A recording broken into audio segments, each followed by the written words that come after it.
Շարունակում ենք աշխատել ուղիղ եթերում, մեզ կարող եք հետևել Հայելի ակումբի եւ Անժելա Թովմասյան YouTube-յան էջերով, իմ հյուրն է Բարգավաճ Հայաստան ցուցակով առաջադրված Սուրեն Սուրենյանցը, բարև ձեզ, պարոն Սուրենյան, շնորհակալ եմ հրավերն ընդունելու համար։ Եվ այսպես Հայաստանի ուղղությամբ հայտարարությունները շարունակվում են, պաշտպանության այսպես հրապարակ եկան ոչ ավել ոչ պակաս Զելենսկին եւ Սահակաշվիլին, Ռուսաստանի Դաշնության յուրաքանչյուր հարևան լսեց, թե ինչ ասվեց ՀՀ-ի մասին, որի ժողովուրդը միակն է ու իրավունք ունի որոշում կայացնելու եւ ընտրի իր երկրի ապագան, այնինչ Ռադան ասում է ՀՀ-ի մասին, իրականում միայն ՀՀ-ի մասին չգրել է Վլադիմիր Զելենսկին ու ինչ որ բաներ, գիտեք որ Սահակաշվիլին էլ, այստեղ մնում ասել կամ Զելենսկու Սահակաշվիլի հույսին մնաց կամ այդ ճակատագրին արժանանաս, չէ, ճակատագրին Զելենսկու հետ կապված չէ, որտեղ այդտեղ ժողովուրդը մեղ չունի, այսքան զոհեր բաներ եւ նաեւ մենք գիտենք քանի որ երկու օր առաջ եղել այսպես հիշեցման կարգով Լուկաշենկոն եւս խոսեց հայ ժողովուրդը պետք է զգուշ լինի Ռուսաստանի եւ Եվրոպայի միջև ընտրություն կատարելիս որպեսզի չկրկնի Ուկրաինայի ճակատագիրը հայտարարել է Լուկաշենկոն դուք դա հիշում եք որպեսզի նրանց հայրերը ովքեր նոր են դուրս եկել մի պատերազմից դրա պատճառով չհայտնվեն ծանր իրավիճակում եւ դրանից առաջ հիշում եք որ նաեւ Պուտինն էր զգուշացրել Հայաստանում կարող է գազի հետ կապված բարդ իրավիճակ ստեղծվել եթե դադարեցեն ՌԴ-ից մատակարարումները սակայն ՌԴ չի ցանկանում իրավիճակի սրում ասել է ՌԴ-ի փոխվարչապետ Ալեքսեյ Օվերչուկը այսօր արդեն կարելի ասել հա մինչ այդ ուրեմն ինչի ասել էկոնոմիկայի նախարարը խնդրում եմ ձեր ուշադրություն չգիտեմ հասցրել եք ընթերցել թե չէ Հայաստանը պետք է ունենա իր արտադրանքների իրացման այլընտրական շուկաներ եւ պատրաստ է տնտեսական առավելությունների դիմաց զիջել ինքնիշխանություն եւ անկախության հարցը ասել է էկոնոմիկայի նախարար Գևորգ Պապոյանը այս ամենով հանդերձ Նիկոլա հայտարարել է, քանի դեռ Հայաստանը չի դիմել պաշտոնապես ԵՄ-ին անդամագրվելու համար, կամ ԵՄ անդամության տեխնացուի կարգավիճակը շատ մոտ չէ, որևէ հանրաքվե անելու անտրամաբանական է եւ այլն պատասխանել է Պուտինը, որտեղ ինքը խորհուրդ էր տվել գնալ եւ անցկացնել։ Իդեպ վաղը արդեն վերջին օրն է արգելվում է ընդհանրապես ձգան արտահանումը Ռուսաստանի Դաշնություն եւ մենք գիտենք որ գյուղմթերքների 90-95%-ը գնում է միայն անգամ կա որ 98%-ը գնում է միայն Ռուսաստանի Դաշնություն ինչ է մեզ սպառնում շատ լավ էր ասել ձեր ցուցակի առաջին անձը Գագիկ Ծառուկյանը Բարգավաճ Հայաստան կուսակցության նախագահ մեզ բերեց ասեց խաղաղություն են բերում բայց իրականում արդեն բերեց ռեալ իրական տնտեսական պատերազմ Ռուսաստանի Դաշնության հետ ինչ է սպառնում հայ ժողովրդին եւ արդյոք մենք ապրենք են օրեր ինչ որ տեսանք 90-ականներին սով եւ սառնամանի Գագիկ Ծառուկյանի հայտարարության մասին ինձ թվում է այս կամպանիայի ամենանշանային հայտարարություններից մեկն էր ճիշտ բնութագրող Նիկոլ Փաշինյանի քաղաքականությունը տեսեք ես առիթ ունեցել եմ ձեր տաղավարում էլ ասեմ ընդհանրապես Նիկոլ Փաշինյանի արտաքին քաղաքականությունը տարբեր փուլերում միշտ բնորոշ ա եղել արկածախնդրությունը 18-20 թվերին միշտորդներին առամարելու մերժելու այդ արկածախնդրությունը բերեց 44 օրյա պատերազմին ու ազգային ողբերգությանը Հիմա նա նոր ավելի մասշտաբային արկածախնդրության մեջ է, իդեպ ես ուզում եմ սա հատուկ ասել, որովհետև ստրատեգիական կուրսի փոփոխություն, այսինքն ռուսական հովանոցից դուրս գալը եւ իրանք պրոարևմտյան կուրս են հռչակել, բայց դա ակնհայտորեն ադրբեջանական վասալիտետի նախապայմաններ ընդունելու քաղաքականությունը բերելու է նրան, որ մենք որպես պետականություն կանգնենք կոլապսի առաջ։ Սա մեկ Այդ որ ինքնիշխանության մասին է խոսում այդ Պապոյանը ծիծաղս գալիս է, որովհետև Հայաստանի հետ հիմա ով խնդիր ունենում հանրաքվե է պահանջում։ Իլհամ Ալիևը իր հանրաքվեն է պահանջում սահմանադրության փոփոխության, հիմա ԵԱՏՄ 4 առաջնորդները երկրների էլի հանրաքվե են պահանջում։ Սա ուղղակի երկու բանի մասին է խոսում, որ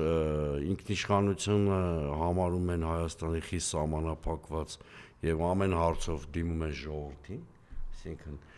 Նիկոլ Փաշինյանի խոսքը այլևս գրոշի արժեք չունի որևէ մեկի համար եւ թե Ալիևը թե մյուսները, ով որ Հայաստանի հետ գործ ունի, ասում որ քանի որ Նիկոլ Փաշինյանը ինքը ընդհանրապես ստի վրա է կառուցում քաղաքականությունը, բոլորը հոգնել են գործ ունենալ նրա պապայի արևների հետ։ Մեկ էլ շատ ինքնիշխանության դրսևորում է, որ 40 րոպե այցի ընթացքում օգտական հանածոների վաճառքի իրավունքը զիջեցին Միացյալ Նահանգներին Ռուբիոյի 40 րոպեանոց այցի ընթացքում։ Դա ծիծաղալու է, որ իրենք ինքնիշխանության մասին են ընդհանրապես խոսում։ Թույլատրելի պարադ,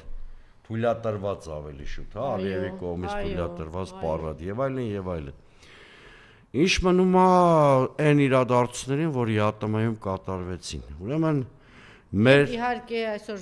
զանգ էր ունեցել Հեսա դրան է կանրադառնամ, որտեվ այդ զանգը լրիվ ուրիշ լույսի ներքո։ Ուրեմն մի անգամից ասեմ, որ այն ինչ որ կանխատեսել ենք մեր նախորդ հաղորդմանը եղել է, այսինքն դեղին քարտ են ցույց տվել Աստանայում Հայաստանի, շրջադարձային նիստ էր դա Հայաստանի համար, որովհետև երբ որ քեզ ժամանակ են տվել մինչև դեկտեմբեր ամիս, որ կամ վերանայում ես այդ քաղաքականությունը, արմատապես փոխում ես ընթացքը, ընդ որում այնքան պարզ են հայ ժողովրդին բացատրել, ասում են մեր հաշվին եվրոինտեգ գնում թույլ չենք տալու։ Սա ի՞նչ է նշանակում։ Դու եկամուտներ ես ստանում մաքսային արտոնությունների շնորհիվ, դնում ես մի հատ քաղաքական կուրսի վրա, որը Ռուսաստանին հակառակ է։ Ինչա նշանակում, ես ուզում եմ մեր ժողովուրդը հասկանա, այստեղ Ռուսաստանին, այո, մեր հաշվին կոմֆորտ զոնայում ես գնում։ Բայց ես ուզում եմ մեր ժողովուրդը հասկանա, այստեղ հետո ես այս բանով տալիս ես, ասես ես գնում եմ։ Այստեղ Ռուսաստանի սիրել չսիրելու խնդիրը չի։ Օվերչուկի մի հայտարարության վրա եմ ուզում ուշադրություն դարձնել, որ ինչ էլ լինի, մենք ռուսական գազ ենք սպառելու։ Այս հատուկ ասվե, ու շատ ճիշտ ասվե։ Ադրբեջանը, եթե նույնիսկ ընդունենք, որ Ադրբեջանի միջոցով կամ այլ երկրի միջոցով ես դու գազ ստանալու, որ սրանք ասել են, չէ՞, տես բան պետք լինի Ադրբեջանից էլ։ Ադրբեջանը գազային այդքան պաշար չունի, որ քեզ գազ տա, այսինքն էլի վերցնելու է ռուսական գազը։ Այդ 3 անգամ թափ ծախի։ Այսինքն ով էլ քեզ վաճառի, ռուսական գազա վաճառելու։ Հիմա ես ուզում եմ շատ հստակ մենք հասկանանք, այստեղ հարցը այն չի, Ռուսաստանին մենք սիրում ենք, չենք սիրում եւ այլն։ Այստեղ շանտաժի մասին խոսք անգամ լինել չի կարող, որովհետեւ մի երկիրը երկու մաքսային միության անդամ լինել չի կարող։ Ու երբ որ Նիկոլ Փաշինյանը այսօր զարմացած առավոտը լայվ էր մտել ինչ էր արել, ասում էր մենք ԵՄ-ին անդամակցելու օրակարգ էս պահին չունենք։ Հիմա ինչի դեռ թռավ։ Քեզ օրենք ընդունել։ Դու օրենք ես ընդունել ԵՄ անդամակցության գործընթաց սկսելու մասին։ Մեծ հաշվով ժողովրդին մեր։ Իհարկե ժողովրդին է Լուկաշենկոն ասել էր, չէ, ինչ է ստում ժողովրդին։ Ինչ է, եթե իրականում ԵՄ-ին անդամակցելու ուղղությամբ գործնական քայլ չկա է, դու դարձել ես ԵՄ-ի գործիքը Ռուսաստանի դեմ։ Ու ինա շատ մտահոգի, որ դուս գրված գործիչներն են իրան պաշտպանում։ Սաակաշվիլի, Զելենսկի։ Զելենսկին դուրս գրված է։ Եթե այսօր որ րոպեին խաղաղության պայմանագրի ստորագրումը մոտեցավ, Զելենսկուն փոխարինելու են։ Զելենսկին այսօր որևէ մեկին պետք չի։ Ինքը տենց գագաթա ժողովերին քաղաքական ծառայությունի դեր է կատարում։ Այսինքն երբ որ Ռուսաստանին ուզում են, չնայած հիմա բանը հացին վայս է եղել Նիկոլ Փաշինյանը եւ այլն, այսինքն այդ առումով բան ունի։ Հիմա տեսեք 15% հնայի կրճատում ալնելու Հայաստանի, եթե էներգակիրները թանկանան։ Ես ուզում եմ ժողովուրդը լավ պատկերացնի։ Էներգագիրի թանկացումը մենակ այն չի, որ մենք տան հոսանքի ու գազի համար շատ ենք վճարելու։ Հացի գինը։ Դա համակարգաստեղծ բաղադրիչ է, այսինքն ազդելու է ամբողջ արդյունաբերության, տնտեսության եւ այլնի վրա։ Այսինքն մենք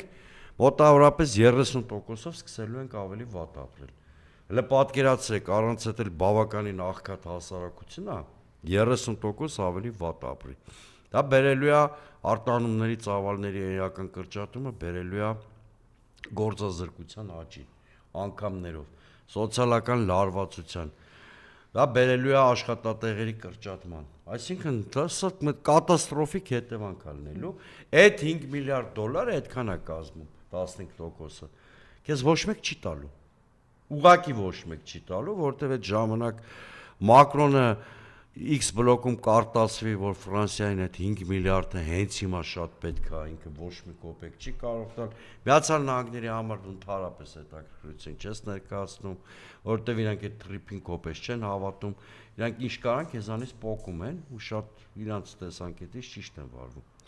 Մեկ էլ մի այտենց պսևդո արևմտամետների խումբ ունենք, չէ, որ վայ Ռուսաստանը ինչ դաժան է, բան։ Երևի շատ հումանիստ Ռուսաստանը կլիներ, որ բանը, ասենք Մադուրո օպերացիա իրականացներ։ Բա ամերիկյան կիսագնդում, որ պետությունը համարձակվում է ամերիկյան շահերը տրորել, կամ Կուբայի պես շրջափակվում է տոտալ, կամ Մադուրոյի պես գողանում է, ոնց որ Վենեսուելան, ինչի համար Մադուրոյին գողացան։ Դեռ քաղաքականություններ վարում, որը սպասարկում է Ռուսաստան, Չինաստան, այդ երկրների շահերը եւ հակադրության մեջ էր մտնում ամերիկյան շահերի հետ։ Ինչ-որ մեկը քննադատեց Թրամփին դրա համար։ Կամ որ Թրամփը իր դաշնակից Իսպանիայի դեմ բարձր մաքսատուրքեր է սահմանում քաղաքականության պատճառով, ինչ-որ մեկը մեղադրում է։ Բնականաբար ոչ։ Որտեւ աշխարհակաղակականության հիմքում անվտանգային եւ նյութական շահերն են։ Ինչ է մեզ սպառնում։ Մեզ սպառնում է տնտեսության կոլապս, որը կարող բերի պետականության կոլապսի, եթե այս կուրսը շարունակվի, որովհետեւ մեր տնտեսական կայունությունը փուլ չկա, եթե չկա ռուսական էներգակիրներ էժան։ Այսինքն, ավելի պարզ ասեմ, այս պահին 160 եվրո է կազմում 1000 խորանարդ մետրը 1 բարելը մեծ տրվող գազի, օրինակ ամենաէժանը Եվրոպայում 638 դոլար։ Հիմա դուք դες թվերը համեմատեք, տեսեք ինչ հետևանքների կարա բերի։ Սա մեկ, բայց սա մի կողմն է։ Խոպանչիները միգրանտի կարգավիճակ են ստանում։ Դրա մասին եւս խոսեց Պուտինը։ Հա, դրանից բխող բոլոր հետևանք, տրանսֆերներ էլ չես կարա ստանաս։ Ամենայն դեպս այն չափի, որ ստանում ես, չես ստանալու։ Ու հələ ես անվտանգային խնդիրների մասին չեմ խոսում, ես խոսում եմ մաքուր, այն օրը մի հատ բան էին ցույց տալի, կարծեմ Արմբլուրն էր այդ ռեպորտաժը սարքել, երբ որ մի մարդ, ես տես արդեն տասնյակ մարդիկ գիտեմ, հենց իմ շրջապատից, ծաղկի բիզնեսով զբաղվում մի մարդ, հուսահատությունից ծաղիկներ էր ջերմոցում ջարդում։ Որովհետև այդ մարդը արդեն իր հեռանկարը դա վաղը տարածվելու է ձկան, մրգեղենի, խմիչքի, արդեն ջերմուկի պրոբլեմա կա, այդ ջերմուկը պետք չի ուրախանալ, որ մի հատ իշխանամերձ օլիգարխա տուժում։ Այդ իշխանամերձ օլիգարխը չի տուժելու, զանգվածային աշխատատեղեր է կրճատելու, որ այդ հազարավոր մարդիկ դառնալու են գործազուրկ։ Հետո էլ թանկանալու է այստեղ։ Հետո էլ թանկանալու է, տեսեք։ Թե իր հետ Ու այս ֆոնին ինչն է